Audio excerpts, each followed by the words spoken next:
السلام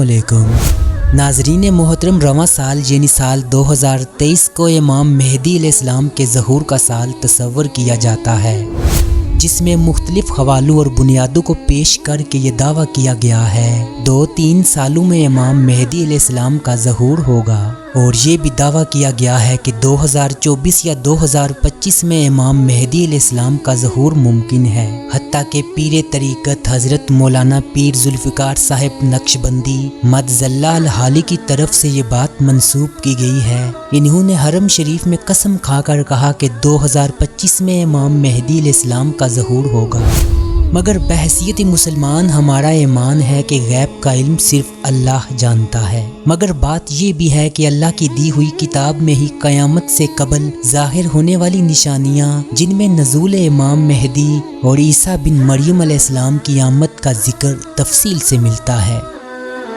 عزیزان محترم، آج کی ویڈیو میں ہم آپ کو بتائیں گے رواں سال امام مہدی علیہ السلام کا نزول کیسے ہوگا، اور ان سے قبل آخری اور سب سے بڑی نشانی کون سی ہے جو اس سال اپنی پایہ تکمیل تک پہنچے گی۔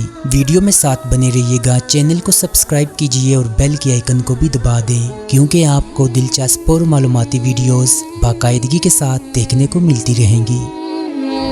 عزیزان محترم، آج سے چند مہینوں بعد یعنی جولائی کی 28 تاریخ بروز جمعہ اسلامک کیلنڈر کے مطابق 10 محرم کا دن ہوگا، اور امام مہدی علیہ السلام کا ظہور سے متعلق 10 محرم اور جمعہ کے دن کا ذکر ملتا ہے، لیکن گمان یہی کیا جا رہا ہے کہ 2023 کا سال ہوگا۔ کہتے ہیں کہ ان واقعات کا آغاز 2023 کے رمضان المبارک کے نصف سے شروع ہو جائے گا، اور رمضان میں آوازیں بلند ہونا شروع ہو جائیں گی، جیسا کہ آپ دیکھ سکتے ہیں کہ اسرائیل کی مسجد اقصیٰ کی بے حرمتی اور شوال میں یہ آوازیں ظلم و ستم زیادہ ہو جائیں گے۔ ذی القعدہ کے مہینے میں قبائل ایک دوسرے سے جدا ہو جائیں گے، ذی الحجہ اور محرم میں خون بہنے لگے گا، لوگ اس مہینے میں بہت زیادہ کثرت سے درا در مارے جائیں گے۔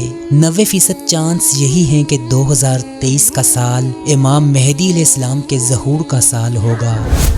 پھر 7 سال بعد 2030 تک دجال کا خروج کا سال ہوگا، اور تقریباً 1.5 سال بعد حضرت عیسیٰ علیہ السلام کا نزول ہوگا جو دجال کو قتل کریں گے۔ احادیث میں ذکر ہے کہ امام مہدی علیہ السلام کے ہاتھ پر 313 افراد بیعت کریں گے۔ وہ بیعت غلاف کعبہ اور مقام ابراہیم کے درمیان جو جگہ ہے وہاں پر بیعت کی جائے گی۔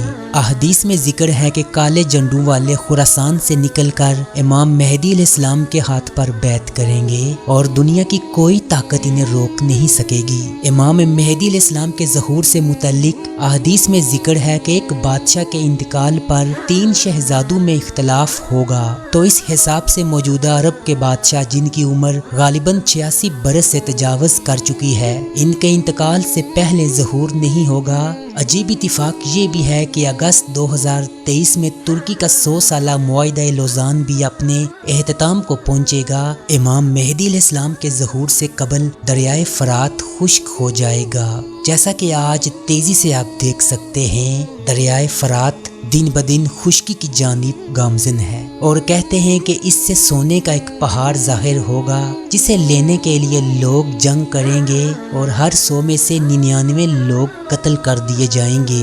امام مہدی علیہ السلام کے ظہور سے پہلے مسلمان اور روم کے عیسائی مل کر اپنے دشمن سے جنگ کریں گے۔ اس کے بعد عیسائیوں کا دعویٰ ہوگا کہ یہ فتح صلیب کی وجہ سے ملی ہے، مگر مسلمان کہیں گے کہ یہ فتح اللہ کے فضل سے ملی ہے، اور مسلمان صلیب کو توڑ دیں گے، جس کی وجہ سے عیسائی معاہدہ توڑ کر مسلمانوں سے جنگ کریں گے۔ یہ انتہائی خطرناک جنگ ہوگی۔ مسلمان بادشاہ کی شہادت کے بعد عیسائی ملک شام پر قبضہ کر لیں گے۔ امام مہدی علیہ السلام سے پہلے پیش آنے والے واقعات کا جس ترتیب سے ذکر کیا گیا ہے، اس میں غزوہ ہند کا بھی تذکرہ ملتا ہے۔ یہ غزوہ مسلمانوں کے ہاتھوں سے قسطنطنیہ کے نکلنے سے پہلے ہوگا۔ چنانچہ امام مہدی علیہ السلام کے ظہور سے پہلے کے رمضان کی پہلی رات میں چاند گریں، اور نصف رمضان میں سورج گریں ہوگا، اور رمضان میں 2 مرتبہ چاند گریں ہوگا۔